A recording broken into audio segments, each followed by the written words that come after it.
জিনিসের দিকে তাকালেই সওয়াব। কয় জিনিস? জোরে বলেন। 1 নাম্বার আন-নাযার ইলাল মুসহাফ, কোরআনের দিকে তাকালেই সওয়াব, পড়া লাগবে না, পড়লে তো সওয়াব আছে, তাকানো মাত্রই। 2 নাম্বার আন-নাযার ইলা ওয়াজহিল ওয়ালিদাইন, মা বাবার চেহারা, মা বাবার খেদমত করলে তো সওয়াব আছেই, টাকা দিলে তো সওয়াব আছেই, কিন্তু মা বাবার চেহারার নজরের দিকে যদি রহমতের নজরে একবার তাকান, একটা কবুল হজ করলে যেই সওয়াব, ওই সওয়াব আমল নামাই দিবে কে? 3 বার বললেন আল্লাহ রাসূল এই মায়ের কথা। কয়বার? আল্লাহ হাবিব বললেন মা মা মা, তারপরে মা কয়বার? বাবা কয়বার?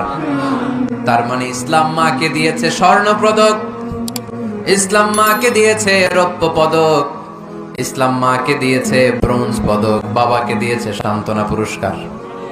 ঠিক কিনা? 3 বার যদি মা হয়, 1 বার যদি বাবা হয়, তাহলে স্বর্ণ পদক কে? রৌপ্য পদক, ব্রোঞ্জ পদক, সান্ত্বনা পুরস্কার। সুবহানাল্লাহ কইতে বললেন না? ওই মায়ের চেহারার দিকে যদি রহমতের নজরে একবার তাকান, কবুল হজের সওয়াব আছে না নাই?